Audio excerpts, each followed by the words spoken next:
Police এখানে ছিল। এখানে যে আপনারা জানেন বাংলা মোটরের যে পাশে যে রূপায়ণ টাওয়ার, এখানে পুলিশ আমরা বিকাল থেকে পরের দিন রাত সকাল পর্যন্ত আর কি যে এখানে থাকে। কিন্তু এখানে যে বাংলা মোটরের যে এখানে যে রূপায়ণ টাওয়ার আছে, রূপায়ণ টাওয়ারের পাশে আছে পদ্মা লাইট টাওয়ার, এইটার সামনে কিন্তু ঘটনাটা ঘটছে। এখন এখানে রাস্তার উপরে বহু গাড়ি চলতেছে, আমার পুলিশ তো এখানে আছেই। এখন পুলিশের সবসময় এখানে দেখাও মুশকিল হয়ে যায় যে রাস্তায় গাড়ি চলতেছে, এখানে তো ছোট্ট একটা জিনিস, এটা ওই যে ককটেল বা পটকা টাইপের যেটাই হোক, ওটা তারা জাস্ট হয়তো বা ওখানে ড্রপ করে দিয়ে গাড়িটা টান মারতেছে বা রানিং অবস্থায়। এটা যতক্ষণ না পর্যন্ত এটা শব্দ হচ্ছে বা ধোঁয়া বের হচ্ছে তত তারাই কিন্তু আসলে বোঝা মুশকিল। এখানে তো হাজার হাজার গাড়ি চলে, মানে এক মিনিটে মনে হয় কয়েকশো গাড়ি চলে। তো এইটা হচ্ছে বিষয়। তারপরে দেখি বিষয়গুলো আমাদের এখানে সিসি ক্যামেরা, আমরা কিন্তু সিসি ক্যামেরা লাগাইছি যে এখানে যেন সার্বক্ষণিক আমরা সিসি ক্যামেরা দিয়ে যেন অবজার্ভ করতে পারি বা এটা কিভাবে কি হলো এটা আমরা সিসি ক্যামেরায় পাবো, এটা আমরা দেখতেছি। ঘটনাটা ছিল প্রায় 11টার কাছাকাছি সময় কিছু একটা হবে। তো এটা নিয়ে আমরা কাজ করতেছি। এখানে হ্যাঁ, এটা যত সময় আমরা যেটা পাইছি একটাই হয়েছে।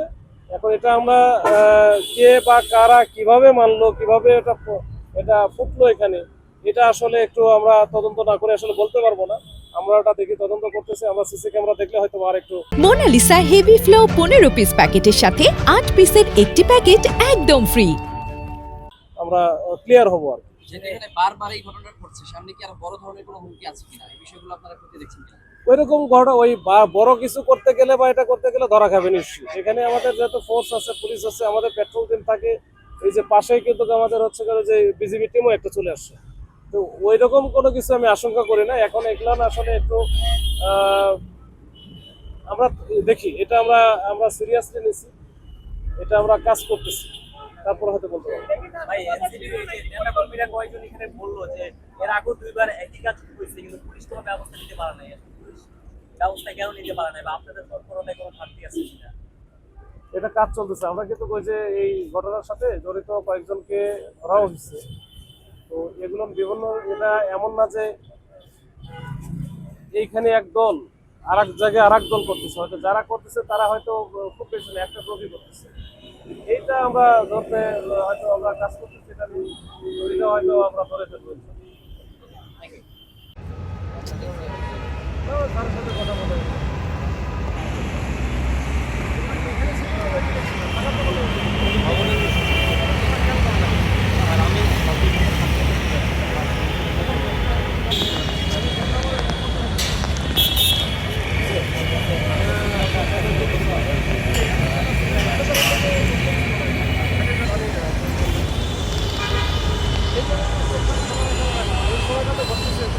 ফাঁকা ছিল তো।